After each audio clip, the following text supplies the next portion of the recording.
सत्य को खोजने वाले आप सभी साधकों को हमारा नमस्कार। जिंदगी भर हम किसी न किसी चीज़ की खोज में व्यस्त हैं। कुछ लोग सोचते हैं कि अगर हमारे पास बहुत सारा धन हो जाए तो उसमें हम सत्य को प्राप्त कर सकते हैं और उससे हम आनंद में रह सकते हैं, पर ऐसी बात होती नहीं। पैसे के साथ जो अनेक रोग हैं वो उसके साथ लग जाते हैं और जो मानव जिस अपेक्षा से, जिस विचार से धन इकट्ठा करता है वही रोते रहता है कि ये मैंने क्यों किया।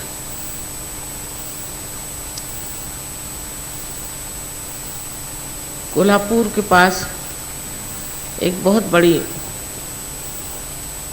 संस्था है जहाँ पर एक गांधी जी के चेले ने बहुत बड़ा एक उद्योग बनाया जिसका नाम था वारणा। उसमें वहाँ से दूध, दही, घी आदि हर एक चीज़ सारे महाराष्ट्र में जाती थी। लेकिन वो मेरे पास मुंबई आए कि माँ कुछ आके हमारे वारणा वालों का दिमाग ठीक करो। मैंने कहा क्या होगा भाई, आपने तो इतना कार्य किया है। और वैसे मैं उनको जानती थी क्योंकि वो गांधी आश्रम थे पहले। पहले काहे का मैंने काम किया है, आप चल के देखिए, आप हैरान हो। सो मैं जब कोल्हापुर गई तो मैंने कहा अच्छा मैं वारणा भी आऊँगी। जब मैं वारणा में गई, लोग तो बहुत आए थे प्रोग्राम में, किसी को कुछ बीमारी, किसी को कुछ बीमारी, किसी को ये तकलीफ, किसी को वो तकलीफ, और सब दुखी किसी न किसी तरह से। वहाँ की औरतें कहने लगे कि हमारे आदमियों ने तो और औरतें रख ली हैं और यहाँ पे गंदी औरतें बहुत सारी आ गई हैं। आदमियों ने कहा कि ये औरतें हमसे लड़ाई झगड़ा कर रही पैसों के लिए और बड़ी परेशानी हो रही है। बच्चे हैं बिल्कुल बेकार चले गए, कोई पढ़ते नहीं, बदतमीजी करते हैं। इतनी वहाँ खुशहाली थी कि जैसे बाहर सुपर मार्केट्स होते हैं वैसे वहाँ सुपर मार्केट्स थे। लेकिन उसने कहा, जिन्होंने ये बनाया, कहे माँ मुझे आपके चरण में अब स्थान दीजिए। मैं तंग आ गया देख देख के जिस तरह से ये लोग शराब पीते हैं और ड्रग्स लेते हैं इनके बच्चे, और ऐसी ऐसी हालात खराब हो जाए। वही हाल विदेश में हुआ है। यहाँ बैठे बैठे हम उसको समझ नहीं पाते कि इनकी दशा कितनी खराब है और कितनी गंदगी पर ये लोग उतर हैं।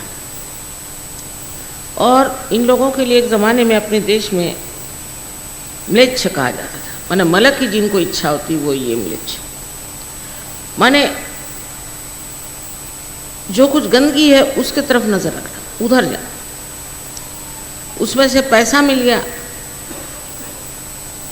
और स्वतंत्रता, अपने को मार डालने की, अपने को सर्वनाश की ओर ले जाने की पूरी स्वतंत्रता है। और इसी तरह से इतनी गंदगी इन लोगों ने इकट्ठी की कि सहयोग के कारण कुछ लोग निकल आए। लेकिन अगर आप वहाँ जाके देखें तो आपको बड़ा आश्चर्य लगेगा कि इन लोगों में धर्म की कोई भावना ही नहीं थी, ये कुछ समझते ही नहीं थे। इनकी औरतें, आदमी सब एकदम नर्क के गर्त में पड़े हुए और पैसे के गुमान में ये समझ नहीं पाते। क्योंकि गुमान ऐसा एक आजार, ऐसी एक बीमारी कि जिसमें इंसान ये देख ही नहीं पाता है कि मैं कौन से गलत रास्ते पे चला जा रहा हूँ, मैं कहाँ मिटे जा रहा हूँ, मेरा क्या सर्वनाश होगा।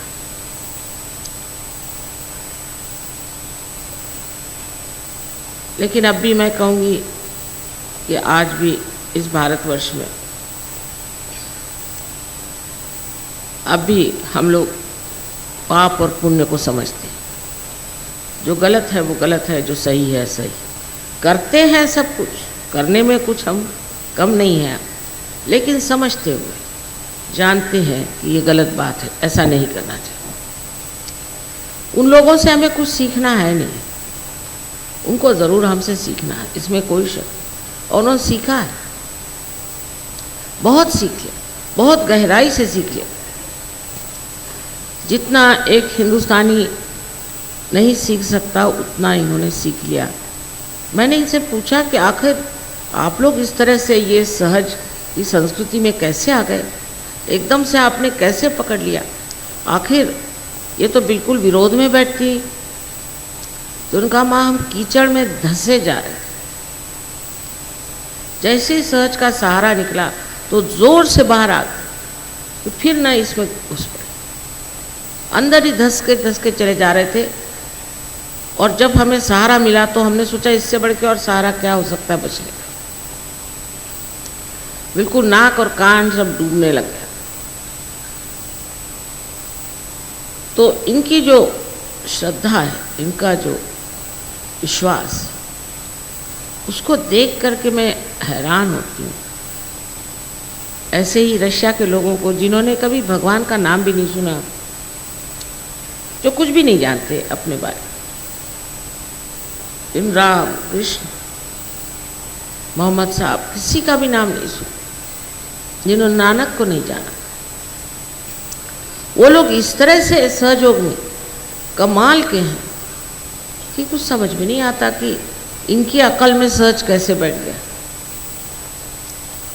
इस कदर बैठा है उनके यहाँ, बड़े बड़े इंजीनियर्स डॉक्टर्स सब सहज में उतर गए। मुझे तो बड़ा भारी खिताब दे दिया उन्होंने।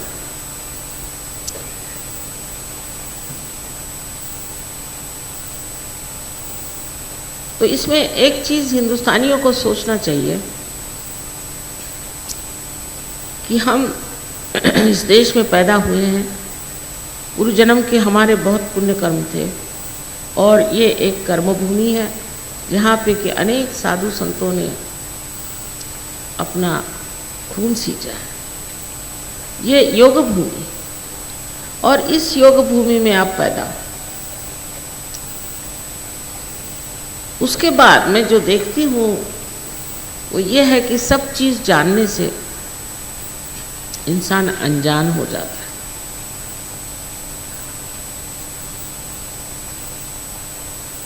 कर्म कांडों में फंस गया। कर्म कांड माने ये कि मंदिरों में जाओ, वहाँ बाल कटाओ, वहाँ ये करो, वहाँ उपवास करो, ये करो, वो करो, और वहाँ जो बैठे हो पुजारी उनको पैसे दो। कहीं से भी मूर्ति उठा के लाओ, उसकी पूजा करो। और जिन धर्मों ने ये कहा कि चलो निराकार पे उतरो,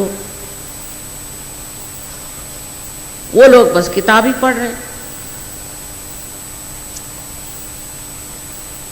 नानक साहब ने गुरु ग्रंथ साहब जो इकट्ठा किया, बहुत सोच समझ के सूझबूझ से, कि जो जितने भी आत्म साक्षात्कारी लोग थे उन्हीं के उन्होंने पद रखे,